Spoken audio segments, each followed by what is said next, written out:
Thank thank you అన్న. ముందుగా ఇన్ని సిరీస్లుగా కవి సంగమం ద్వారా ఇంతమంది కవితలు చదవడానికి ఈ నిత్య వసంతపు కవి సంగమం అనే చెట్టుని పాదు చేసి దాన్ని కాపు కాస్తూ దాన్ని పెంచి పోషిస్తున్నటువంటి యాకూబ్ గారికి నిజంగా అభినందనలు. అందులో నన్ను భాగస్వామిని చేసినందుకు ధన్యవాదాలు సార్. అయితే నా పేరు సందీప్ ఓటారికరి, మాది జగిత్యాల జిల్లా కొరుట్ల. డిగ్రీ వరకు అక్కడే చదువుకున్నాను. పీజీ ఎంఏ తెలుగు ఇక్కడే హైదరాబాద్ సెంట్రల్ యూనివర్సిటీలో చేశాను. ఇప్పుడు అక్కడే పిహెచ్డి ఆచార్య దార్ల వెంకటేశ్వరరావు గారి దగ్గర చేస్తున్నాను. కవిత్వం గురించి చెప్పాలంటే నాకు ఎప్పుడు ఎక్కడైనా ఒకే మాట చెప్తాను, నేను పెద్దగా రాసుకునే గుణం లేదు, కొద్దిగా కవితలు రాసుకునే గుణమే ఉంది. అలా కవిత్వం మీద ఎవరికైనా ఎప్పుడైనా ఒకటో రెండు సార్లు ఏదో ఒక సందర్భంలో ఇష్టం పడుతుంది. నాకు అట్లాంటి ఇష్టం స్కూల్లో ఉన్నప్పుడు శ్రీశ్రీ గారి శైశవ గీతిలో పాపం పుణ్యం ప్రపంచ మార్గం కష్టం సౌఖ్యం శ్లేషార్థాలు అని ఆ వరస అంటారా ప్రాస అంటారా శ్లేష అంటారా ఆ మక్కువని నాకు ఏర్పరిచింది. తర్వాత కొంచెం ఇంటర్మీడియట్కి వచ్చిన తర్వాత ఎప్పుడో ఇంటికి వచ్చి చూస్తున్నప్పుడు సినారే గారి స్పెషల్ వచ్చింది. ఆ ప్రోగ్రాంలో నవ్వులా ఇవి నవపారి జాతాలు రవ్వంత సడిలేని రసరమ్య గీతాలు అని, అరే బాగుంది, వాక్యం బాగుంది, అద్భుతంగా రాశారు అని తెలుగుపై మక్కువని ఏర్పరిచింది. అలా చూస్తున్నప్పుడు మునెమ్మ నవల, పెద్దింటి అశోక్ కుమార్ గారి కవితలు ఇవి మనకు చాలా దగ్గరగా ఉన్నాయి, వాటిని కూడా సాహిత్యంలో రాస్తారా అని ఒక భావుకత ఏర్పరిచింది.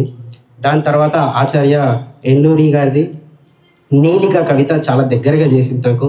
తర్వాత అన్న గోపాలన్ ఇక్కడే ఉన్నాడు, బువ్వకుండల గురించి కూడలిని చేసినటువంటి మాటలు రాశాడు. అవన్నీ కూడా నాకు కవిత్వం మీద చాలా ఇష్టాన్ని పెంచాయి. నేను ఇలా రాద్దామా వద్దా అనుకున్నప్పుడు చాలా కవితల్ని రాసుకున్నవి భద్రం పెట్టుకోలేకపోవడం వల్ల చాలా పోగొట్టుకున్నాను.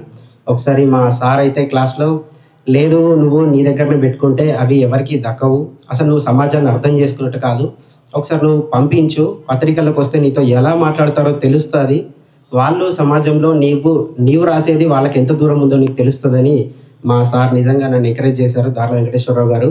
అలా ఎప్పుడో రాసుకున్నది పంపించినప్పుడు ఆంధ్రజ్యోతి వివిధలో మొదటిసారిగా నాది అచ్చయింది ఎర్రమన్ను ఇల్లు అనే కవిత. అది ఇప్పుడు చదువుతాను. శీర్షిక ఎర్రమన్ను ఇల్లు. జానెడు చదరంగం పెట్టెలా రెండు రాజ్యాలు ఇరికినట్టు దోసిట్ల పట్టుకునే గల్లగురిగంత మా ఇంట్లో రూపాయి బిళ్ళలోలే ఇంతమందిమి చిన్నప్పుడు ఎట్లా ఉండేటోళ్ళము. గింత చిన్న ఇంట్ల శంకుమూలలు పొయ్యి పెట్టుకునే మూలలు లేవు, ఉన్నదల్లా గీ మూల మీద గుడిసెనే. అయితే ఎండాకాలం వచ్చిందంటే సెర్ల పొంటి ఏరుకచ్చుకునే తుంగసొప్ప మా ఇంటి మీద వాలే చల్లటి సుట్టమవుతుంది. ఇసుక జల్లెడ లెక్క ఉన్న ఇల్లు మొత్తం వానాకాలం సూర్యునిళ్లతో తానమాడుతుందనే భయానికి స్కూల్ పిలగానికి అంగీ దొడిగినట్టు తాటిపత్రిని గప్పేటోళ్ళం. ఎన్ని చేస్తే ఏం లాభం, ఎన్నడూ లేని కప్పల పెళ్ళికి ఈ ఏడు ఎంత దయగలిగిందో వానదేవునికి. చెరువు తల్లి గుండెల్లో మా గుడిసెను నింపుకోమన్నాడు. ఎన్నిసార్లు చెప్పేదో నాయన ఇంటి గచ్చు కింద ఎర్రమొరం పోపిద్దాంరా అని, ఎవరికి తెలుసు ఇప్పుడు గిట్లగా ఎర్రమన్ను చెరువులనే తేలిపోతుందని. పాపం అరుగు మీద బొగ్గుతోని అక్కచెల్లెలు గీసుకున్న అష్టాచెమ్మల గల్లల్లో ఇప్పుడు కట్టమైసమ్మ ఒక్కతే కూసొని అష్టచెమ్మ ఆడుకుంటున్నదేమో. ఎన్ని కొంగలు గుడిసె మీద కూసొని ముచ్చట్లు పెట్టుకుంటున్నాయో. మా తలాపుకున్న మట్టి గోడలల్లా ఇప్పుడు ఎన్ని మన్నుపాములు వండుకుంటున్నాయో. ఇంటి ముందటి ఇసుక కుప్పల్లో ఇప్పుడు ఎన్ని కప్పలు ఒర్రుతున్నాయో. చక్కటి సైరాతతోటి ఉత్తరాలు రాసుకొని భద్రంగా బీర్వల దాసి సమాధానం కోసం చూసినట్టు ప్రభుత్వం అయితే మాకు జాగా లెక్కలేసింది కానీ ఇల్లులిచ్చేతందుకే తారీఖు చెప్పడం మర్చిపోయింది. రెండవది మినీ కవిత, 4-5 పంక్తుల్లో మాత్రమే ఉంటుంది. శీర్షిక తరాజు.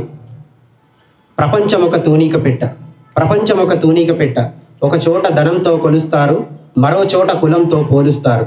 ఇక్కడ మానవుడే ముడిసరుకు, ఏ వైపు సరితూగుతాడో ఆ వైపే ఉత్పత్తి భాగస్వామి అవుతాడు.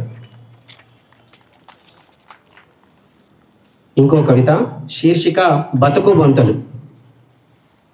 ఇది హాస్టల్లోకి పెద్ద పెద్ద యూనివర్సిటీలో కానీ హాస్టల్లోకి వచ్చినప్పుడు సామాన్యంగా వేరే డిపార్ట్మెంట్ వాళ్ళు కానీ ఇంకా పెద్ద అంటే ఎంఏ తెలుగు కాకుండా ఇంకా వేరే డిపార్ట్మెంట్ వాళ్ళు కానీ వీడు ఎలా ఉన్నాడు, వీడు వస్త్రధారణ ఎలా ఉంది, ఏం సామాన్లు తెచ్చుకున్నాడని చూడడంలోనే చాలా ఇంట్రెస్ట్ చూపిస్తారు. అట్లా మనం ఊరు నుంచి వచ్చినప్పుడు బొంతలు కానీ మనం పట్టుకొచ్చుకున్నప్పుడు ఎట్లా చూస్తారు, ఎట్లా అవమానిస్తారు అనే మాటలతోనే కాకుండా చూపులతో ఎట్లా అవమానిస్తారు అన్నప్పుడు నాకు ఇబ్బందిగా అనిపించి రాసుకున్న కవిత. అందరూ ఒక్క తీరుగా కింది నుంచి మీది దాకా చూసి గింత పెద్ద హాస్టల్లో బొంత తెచ్చుకున్న మనిషి ఎవడని నవ్వుతున్నప్పుడు నా 4 గుండె కుండలల్లా గాడిపోయి ముట్టించినట్టు రక్తం బగబగమని మసులుతుంటుంది. ఎందుకంటే పక్క పిన్నీసులన్నీ తాలిబొట్టుకు ఏలాడితే కాసుల పేరేసుకున్న మాలచిమి లెక్కనే గానొస్తుంది మా అవ్వ. కాన్సాబులు ఇచ్చిన తాయెత్తులు అక్కడక్కడ సుట్టుకుపోయి ఆ కాసుల పేరుకు ముత్యమూలే మెరిసిపోతాయి. ఇంకా చేతులకేసుకునే గాజులు పోచమ్మ గుడి ముంగట క్యూ లైన్లో నిలుసున్న మనుషుల లెక్క తీరొక్కటై నిలుసుంటుంది. మణిమకుటాలే లేవు గని మధ్యతరగతి మహారాణి మా అవ్వ. ఈలపీట పట్టుకున్న మా అవ్వని చూస్తే పేదరికం మీద తిరగబడ్డ ఐలమ్మ లెక్క గానొస్తుంది. గందుకనే గా ధైర్యం నాలోపలనే ఉండాలని సాయిమాన్లు దాచుకున్న అవ్వ పాత చీరలన్నీ బొంతమెరంగా కుట్టించుకున్నా. ఇంట్లో ఒక్కొక్క చీర ఒక్కొక్క పండుగ నాటిది. మరి ఈ బొంత మీద వండుకుంటే పండుగలకు ఇంటికి పోవాలనే బుగులు పోతుంది కదా. ఇంట్లో ఒక్కొక్క చీర ఒక్కొక్క పండుగ నాటిది. మరి ఈ బొంత మీద వండుకుంటే పండుగలకు ఇంటికి పోవాలనే బుగులు పోతుంది కదా. గట్లనే చిన్నప్పుడు జ్వరం వస్తే నెత్తిమిదికెళ్ళి నీళ్లు దింపి 3 బజాట్ల గుడ్డు బారేసినట్టు ఇప్పుడు సుత జ్వరం వస్తే ఆ జ్వరం ఎగిరిపోతుంది కదా. గందుకే ఈ హాస్టల్కి వచ్చినప్పుడల్లా నా ఒయిలంత భద్రంగా అమ్మ పాత చీరల బొంత కూడా ఎంబట తెచ్చుకుంటా. జ్ఞాపకాలన్నీ నా గుండె గోట్లనే దాచుకుంటా. ఇంకో కవిత శీర్షిక కలల లంద. నా దేహం ఉష్ణకాలపు తుషారమై రాలిపోయినప్పుడు గగనసీమను నేను చేరుకోగానే కోటి తారల్లో ఒకడిగా నన్ను కూడా నిలుపుకుంటారనుకున్నాను. 1000 ఏండ్ల సాహిత్యంలో వెన్నెలవాడల్లో కాకుండా వెలివాడల్లో నీవెప్పుడైనా విహరించావా అని తోటి తారలు నన్ను నిలబెట్టి అడిగితే అప్పటి నా గాయాలకు ఇప్పుడు మందు రాస్తారేమో అనుకున్నాను. కానీ ఊరు పేరు తెలుసుకొని ఆకాశ వీధుల్లో కూడా నన్ను ఒంటరిని చేస్తారనుకోలేదు. అయితేనేమి, అప్పుడే సాయంత్రపు రెక్కలిప్పుకుంటున్న ఆకాశం నలుపు ఛాయలో నా జాతి శోకపు పిట్టల మా ఆకాశపు మార్గంలో మా అరుంధతీ మాతను పరిచయం చేసింది. చెబితే నమ్మరు గాని సామ నలుపు రంగులో ప్రేమ నిండిన కళ్ళలో నల్ల కలువలా మెరిసిపోతూ తెల్లని తారలను తన పాదాలకు దిష్టి చుక్కలా పెట్టుకున్న చేతులు చాచి నిలుచున్న ఆ రూపం గగనసీమలో తప్పిపోయిన నాకు కన్న తల్లిలా అనిపించింది, ఓదార్పులా కనిపించింది. మంచి చెడ్డలరుసుకొని పాయిరంగా తన సంకనేసుకొని మాతంగి జాంబ పురాణాలను చెబుతూ ఉంటే చెంటి పిల్లాడిలా ఊకొడుతూ తన భుజాలపై సేద తీరుతున్నట్టే అనిపించేది. ఇంతలోనే అదేమి చిత్రమో మరి, ఎంత ఓర్సుకోని గుణమో ఆకాశపు మందారానిది. తనలో తాను రగిలిపోయి వేకువ పొడిని మొహాన జల్లి నా నిద్రాదేవిని నాకు దూరం చేసి నా కలలలందను మూసివేశాడు. ఈ లోకపు వాస్తవికతలో నా బతుకును గుర్తు చేశాడు. చివరిగా ఒక్క కవిత, మీకు అభ్యంతరం లేకపోతే. ఇది సాధారణంగా నేను నా పర్సనల్గా స్త్రీని ప్రకృతికి పర్యాయపదంగా అనుకుంటాను. స్త్రీలో వచ్చిన ప్రతి మార్పు ప్రకృతిలో కూడా కనిపిస్తుంది. షడ్రుచులు మనం ఉగాదికి ఏదైతే చెప్పుకుంటామో ఆ ప్రతి భావం కూడా ప్రకృతిలో స్త్రీలో ఉంటుందని నేను భావించి అనుకుని రాసిన కవిత.